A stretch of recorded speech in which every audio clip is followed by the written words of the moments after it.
سو میں شام کی سرخی کی قسم کھاتا ہوں، اور رات کی، اور جن چیزوں کو وہ اکٹھا کر لیتی ہے ان کی، اور چاند کی جب وہ پورا ہو جائے، کہ تم لوگ درجہ بدرجہ ضرور چڑھو گے۔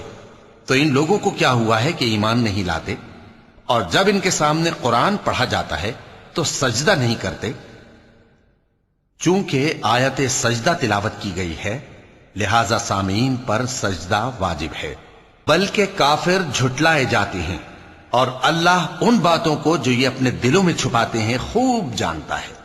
تو ان کو دکھ دینے والے عذاب کی خبر سنا دو۔